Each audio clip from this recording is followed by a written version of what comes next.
Okay, Cloud Gurus, here's challenge number 1. This is going to be done the same way as all the other challenges we've done. I'm going to put the question up. You should pause the video. Give yourself 2 minutes. Why 2 minutes? Well, that's the time you should budget per question on the real exam to get through all the exam questions on time. So here is challenge number 1.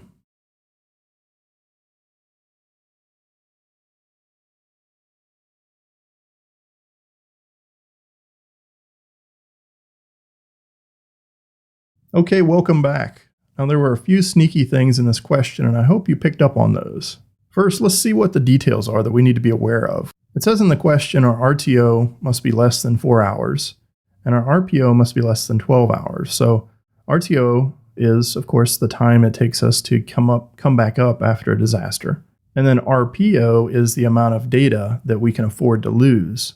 So what this question is really asking is, what are the preparation steps to get us ready for this RTO and RPO requirements in the most cost-effective manner? So what I'm going to do is, sometimes I like to mix it up how I approach the answers. Let's start from the bottom and look at option D.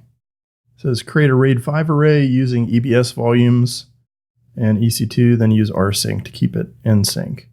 Well, if you remember from our RAID conversation, AWS doesn't recommend that we use RAID 5 or RAID 6 because those parity bits are going to just absolutely kill our I/O. They're going to consume up to 1/5 maybe or 1/4 of our IOPS. Plus, using EBS volumes is going to be really, really expensive. It's about 10 times more expensive than just using S3. So this is going to be a pretty expensive implementation. I might want to set that aside and keep my eye open for a more cost-effective option. But the thing that really gets me nervous around this option is our ability to restore from the virtual tape library. That can take several hours in many cases, and that may jeopardize our 4-hour RTO. Let's look at option C. It says use Snowball to preload the data. That sounds reasonable, but then use Snowball as a daily batch to keep us in sync. That sounds a little crazy.